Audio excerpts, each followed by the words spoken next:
reported today in The Verge. Uber will pay $4.4 million to settle a federal probe into sexual harassment and retaliation. Uber has agreed to pay $4.4 million to settle charges of sexual harassment and retaliation brought by the U.S. Equal Employment Opportunity Commission, EEOC, the agency announced on Wednesday. The charges stem from an investigation that started in 2017 when Uber found itself embroiled in several major scandals. Most notable were allegations that the company had permitted a culture of sexual harassment and retaliation against individuals who complained about such harassment. Sexual harassment at Uber became a widely discussed issue after Susan Fowler, a former Uber engineer, published an account of the sexism and sexual harassment she experienced during her time there in February 2017.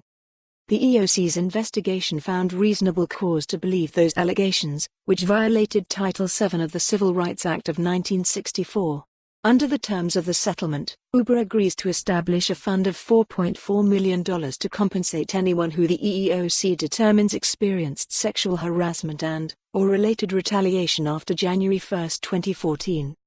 The company has also agreed to create a system for identifying employees who have been the subject of more than one harassment complaint and for identifying managers who fail to respond to concerns of sexual harassment in a timely manner, the EEOC says.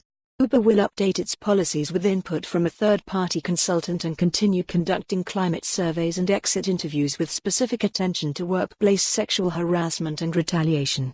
Uber has also agreed to be monitored for 3 years by an outside party, former EEOC Commissioner Fred Alvarez.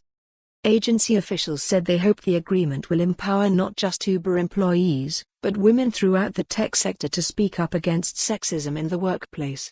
It will ensure that Uber will hold its managers accountable and identify repeat offenders so that high-performing, superstar harassers are not allowed to continue their behavior, EEOC San Francisco District Director William Tamayo said in a statement.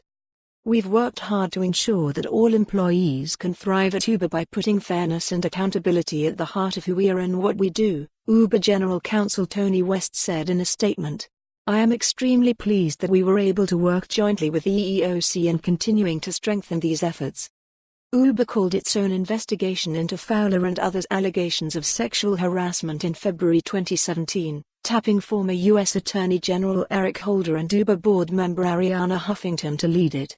That investigation uncovered over 200 reports of inappropriate conduct, like harassment, bias, bullying, discrimination, and retaliation, and resulted in more than 20 employees being fired. Uber co-founder and CEO. For more on this story, visit the news article link.